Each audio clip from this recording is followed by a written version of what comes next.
Hello friends, चलिए ये grade 1 का लास्ट पेपर बचा हुआ है जिसके 15 क्वेश्चन है, तो अपन उसकी प्रैक्टिस कर लेते हैं। 15 क्वेश्चन पूछे गए थे और ये 11 तारीख का सेकंड शिफ्ट का पेपर है। ठीक है, तो पहला क्वेश्चन यहाँ पे दिया हुआ है, एल्ड्रेड ग्रीन और एडम्स ने श्वलिनता यानी ऑटिज्म में पढ़ा होगा तो वाले बच्चों के हस्तक्षेप की समीक्षा करते समय किस तरह के डिजाइन को नियोजित किया था।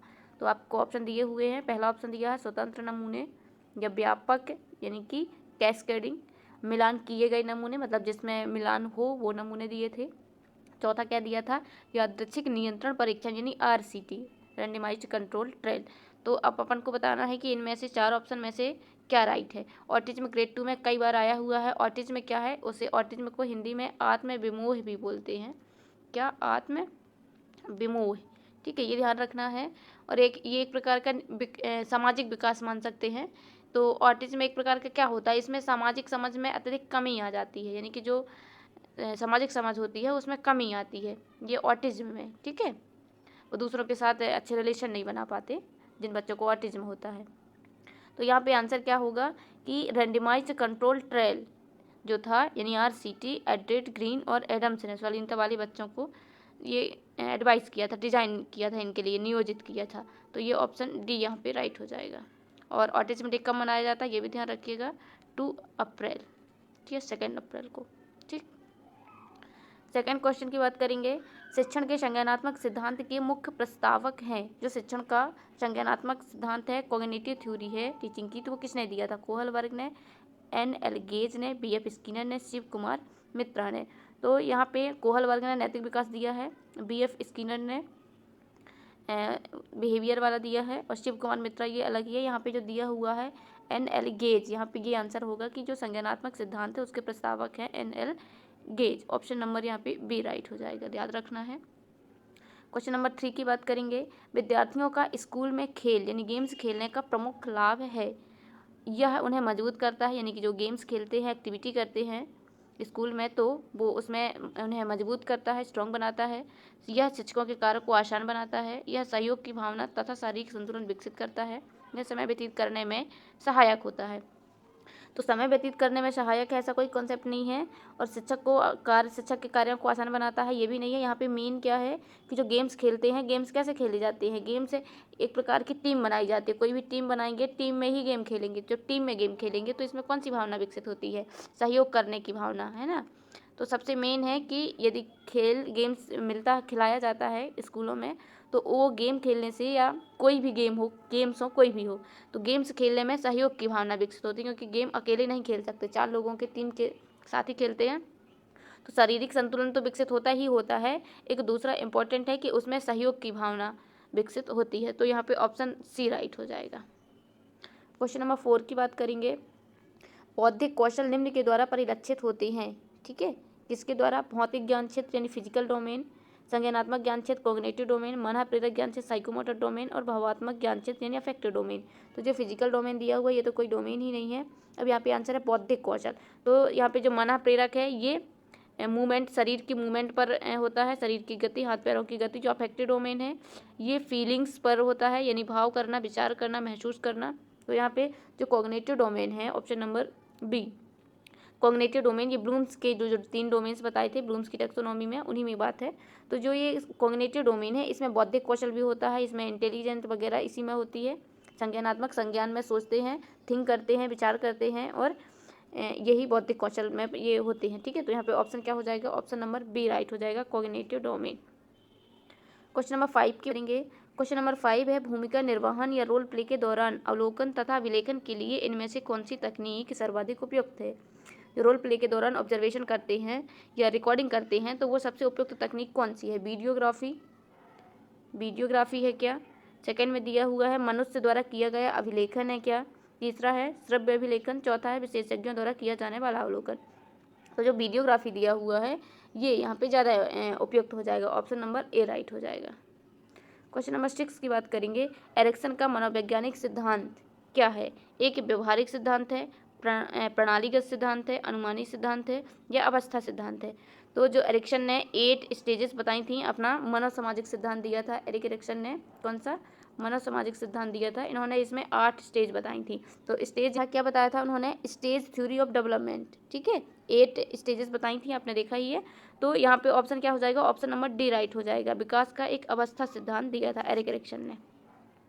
क्वेश्चन नंबर 7 है, तर्क निम्न पर आधारित होता है। तो तर्क किस पर आधारित हो रही है, यानी लॉजिक। लॉजिक क्या है, एक प्रकार निगमनात्मक तर्क है, आगमनात्मक तर्क है, या शब्दावली के उपयोग की क्षमता है, या अपसारी चिंतन है।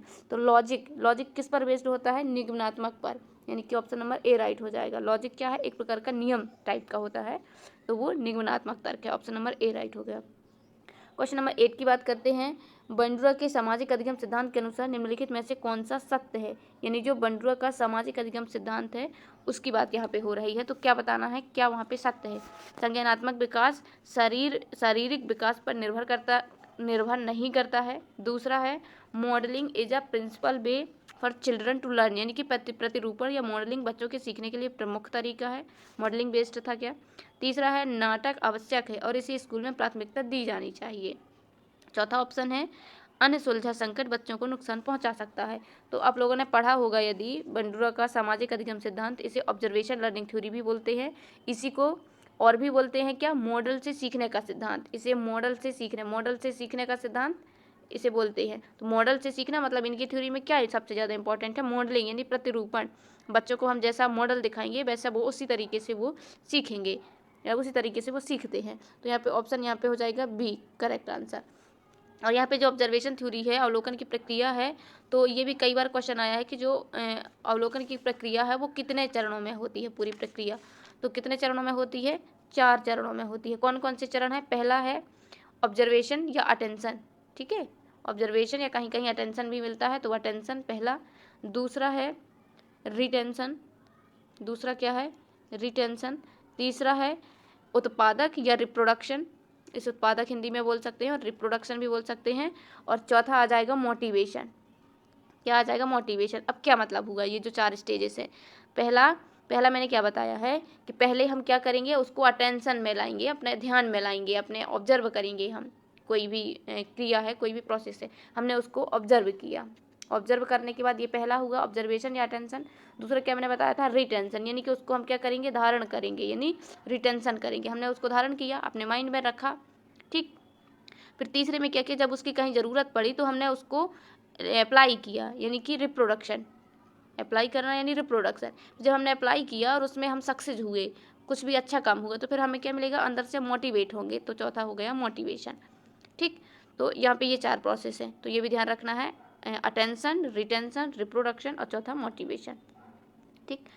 तो यहाँ पे आंसर हो जाएगा बी राइट। क्वेश्चन नंबर 9 की बात करेंगे। निम्न में से कौन सा वर्गीकरण क्रेसमर के व्यक्तित्व प्रारूप से संबंधित है, अंतर्मुखी, खुशमिजाज, अवसादग्रस्त या पुष्टकाय। तो जो क्रेसमर के व्यक्तित्व प्रारूप है उनमें से कौन है, एक जो ये दिया हुआ है पुष्टकाय यानी पिकनिक प्रकार का, तो ये यहाँ पे राइट हो जाएगा। ऑप्शन नंबर डी राइट हो जाएगा।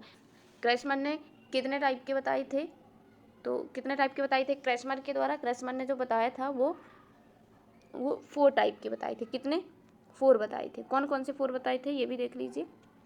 पहला तो जैसे यहाँ पे दिया हुआ है, ये हो गया पहला पिकनिक, यानी कि ये कैसे होते हैं, पिकनिक प्रकार के कैसे होते हैं, मोटे और खुशमिजाज होते हैं, ठीक है।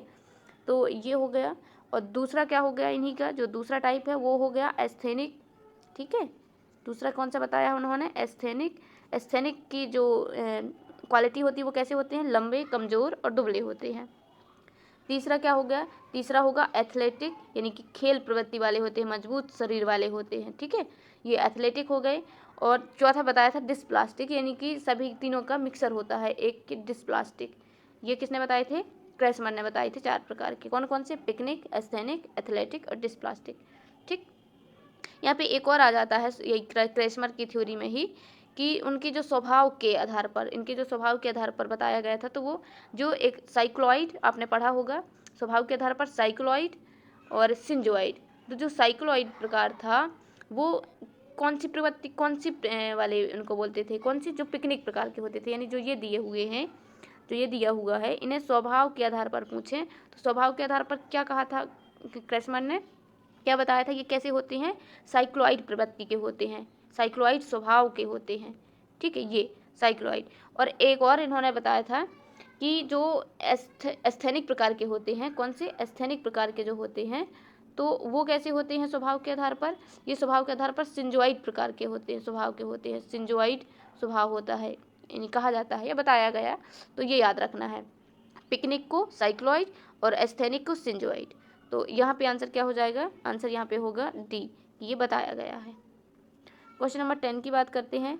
निम्नलिखित में से कौन सा शिक्षक संबंधित कारक है जो अधिगम को प्रभावित करता है? विषय वस्तु पर निपुणता, शिक्षक को प्रदान की गई सुविधाएं, शिक्षक अधिगम संसाधनों की उपलब्धता या बैठने की उचित व्यवस्था। तो जो अधिगम को प्रभावित करती हैं शिक्षक संबंधित कारक, तो वो शिक्षक संबंधित कारक कौन सा है ये बताना है अपन को। तो क्या हो जाएगा? विषय वस्तु पर निपुणता, यहाँ पे राइट हो जाएगा, ऑप्शन नंबर ए राइट हो जाएगा। विषय वस्तु की निपुणता, टीचर से संबंधित बताना है। ये जो शिक्षक को प्रदान की गई सुविधाएं, ये तो स्कूल संस्था से कनेक्टेड होती हैं, ये भी संस्था से कनेक्टेड है। बैठने की उचित व्यवस्था, ये जो शिक्षक केंद्रित है, शिक्षक से संबंधित, यानी शिक्षक को उस विषय में कितना ज्ञान है। तो ये आंसर हो जाएगा ऑप्शन नंबर ए कि विषय वस्तु पर निपुणता ये शिक्षक केंद्रित है, शिक्षक से संबंधित कारक है अधिगम को प्रभावित करने वाला। क्वेश्चन नंबर 11 की बात करेंगे। व्यवहार में अपेक्षाकृत स्थायी परिवर्तन, व्यवहार में अपेक्षाकृत स्थायी परिवर्तन निम्न को दर्शाता है। तो स्थायी परिवर्तन अधिगम को दर्शाता है, ऑप्शन नंबर सी राइट हो जाएगा। और अस्थायी परिवर्तन होता तो वो हो जाती परिपक्वता हो जाती। यदि अस्थायी परिवर्तन है तो अस्थायी परिवर्तन कैसे आ जाते हैं? परिपक्वता के कारण आते हैं, ठीक है। ये स्थायी परिवर्तन है तो ये एक प्रकार का अधिगम है, अधिगम की परिभाषा है, ऑप्शन सी राइट हो जाएगा। क्वेश्चन नंबर 12 की बात करेंगे। क्वेश्चन नंबर 12 है, शैक्षिक समस्याओं को प्रभावी ढंग से हल करने के लिए एक विद्यार्थी के लिए बेहतर है कि वह इसे अपनाए। किसे अपनाए? फर्स्ट ऑप्शन है थेरेपी, समूह चर्चा, ट्यूशन, मार्गदर्शन। तो शिक्षक क्या करेगा? विद्यार्थी की समस्याओं को प्रभावी ढंग से हल करना है, बेहतर बनाना है, तो उसे गाइडेंस करेंगे, हम मार्गदर्शन उसे देंगे। तो ऑप्शन नंबर यहाँ पे डी राइट हो जाएगा। क्वेश्चन नंबर 13 की बात करेंगे। उद्देश्य स्थायित्व यानी ऑब्जेक्ट परमानेंस, ये तो रटा हुआ होगा सबको। विकास के किस चरण में सीखा जाता है? तो ये ऑप्शन नंबर फर्स्ट ही आंसर है, संवेदी प्रेरक या सेंसरी मोटर स्टेज में। सेंसरी मोटर स्टेज की 6 स्टेजेस होती हैं, तो 6 स्टेजेस में जो लास्ट की स्टेज होती है 8 से 24 वर्ष में, उस स्टेज में ये वस्तु स्थायित्व का गुण विकसित होता है, ठीक। अब ये आखिरी स्टेज, तो कौन सी है आखिरी स्टेज, उसकी बात कर लेते हैं। मैं आपको 6 स्टेज पूरी बता देती हूँ। फर्स्ट जो उन्होंने बताया था, एक तो 4 उन्होंने किन्ने बताया था, ये सबसे पहले तो किसने दिया था? जीन पियाजे ने, संज्ञानात्मक विकास सिद्धांत। उन्होंने 4 स्टेज बताई थी, कौन कौन सी? पहली बताया था उन्होंने, पहली सबको रटी होंगी, फिर मैं बता देती हूँ एक बार। संवेदी अवस्था या संवेदी प्रेरक अवस्था 0 से 2 वर्ष। दूसरी पूर्व संक्रियात्मक अवस्था 2 से 7 वर्ष। तीसरी मूर्त संक्रियात्मक अवस्था 7 से 11 वर्ष। और चौथी अमूर्त संक्रियात्मक अवस्था 11 के बाद या 11 से 15 तक। अब जो संवेदी प्रेरक अवस्था है यानी 0 से 2 वर्ष है, ये इसी से क्वेश्चन आया हुआ है। 0 से 2 वर्ष है तो इसकी 6 उप स्टेजेस हैं। कौन कौन सी 6 उप स्टेजेस हैं? पहली प्रतिवर्त अनुक्रिया की अवस्था, ठीक। दूसरा क्या बताया? दूसरा दिया प्रमुख वृत्तीय प्रतिक्रियाओं की अवस्था, प्रमुख वृत्तीय प्रतिक्रियाओं की अवस्था। तीसरा बताया गौण वृत्तीय प्रतिक्रियाओं की अवस्था, सर्कुलर रिएक्शन, इंग्लिश भी ध्यान देते जाइएगा। पहली को जो बताया था वो था यूज ऑफ रिफ्लेक्सेस, यानी कि रिफ्लेक्स के द्वारा या जैसे अंगूठे को चूसने वाली क्रियाएं, इन सब के द्वारा वो सीखता है। दूसरी को इंग्लिश में बोलते हैं primary circular system reaction, sorry system नहीं, प्राइमरी सर्कुलर रिएक्शन, जो 1 से 4 माह तक होती है। इसमें बच्चा विभिन्न प्रकार की क्रियाएं करना सीखता है, दोहराता है। तीसरा गौण वृत्तीय प्रतिक्रियाओं की अवस्था 4 से 8 माह की स्टेज होती है। इसमें बच्चा चीज़ों को अलटने पलटने में ज़्यादा ध्यान देता है, वो कैसे बनी, कहाँ से आई, कैसे क्या, इन सब में ज़्यादा ध्यान देता है। अब यहाँ पे चौथी क्या आएगी? चौथी आई गौण स्कीमेटा समन्वय की अवस्था। चौथी कौन सी? गौण स्कीमेटा समन्वय की अवस्था, ठीक है, गौण स्कीमेटा समन्वय की अवस्था। और अब यहाँ पे 5वीं आएगी, इसमें ये 8 से 12 माह की होती है। इसमें क्या करता है बच्चा? उद्देश्यपूर्ण कार्य करता है, जो उसका उद्देश्य होता है कार्य का, उद्देश्यपूर्ण कार्य करता है, अनुकरण की क्षमता बढ़ जाती है। 5वां है तृतीय वृत्तीय प्रतिक्रियाओं की अवस्था, 12 से 18 माह की आयु होती है। इसमें जो बच्चा है त्रुटि या प्रयास के द्वारा भी सीखता है, त्रुटि करता है, फिर त्रुटि या भूल के उससे सीखता है 5वीं में। और 6वीं और आखिरी, इसी में वस्तु स्थायित्व का विकास होता है, क्षमता का। ये मानसिक संयोग द्वारा नए साधनों की अवस्था है। क्या? मानसिक संयोग द्वारा नए साधनों की खोज की अवस्था। अच्छे से लिख देती हूँ, मानसिक संयोग द्वारा नए साधनों की खोज की अवस्था, ये 6वीं अवस्था है। और इसी में वस्तु स्थायित्व का गुण विकसित होता है। ठीक, तो यहाँ पे ऑप्शन ए राइट था। क्वेश्चन नंबर 14 की बात करेंगे। मापन का पहला चरण सांख्यिकीय विश्लेषण, गुणों या विशेषताओं की पहचान, परिभाषा, मानकों का निर्धारण या पैमाने की तैयारी। तो मापन का जो पहला चरण है वो कौन सा है? पहला चरण कि गुणों या विशेषताओं की पहचान करना और उसको परिभाषित करना, ये मापन का पहला चरण है। तो यहाँ पे ऑप्शन बी राइट हो जाएगा। क्वेश्चन नंबर 15 की बात करेंगे। अधिगम में अक्षम बच्चों को निम्नलिखित में से क्या समस्या होती है? बाएं से दाईं ओर अभिन्यास संबंधी समस्या, मना दशा की स्थिरता संबंधी समस्या, असंबंध विचार समस्या, ध्यान बंटने की समस्या। तो ध्यान बंटने की समस्या वो अलग चीज़ है, अटेंशन वाली। ठीक है, हाइपर अटेंशन, तो ये पढ़ा हुआ है, ग्रेड 2 में कई बार क्वेश्चन आया हुआ है। और असंबंध विचार ये अलग ही है।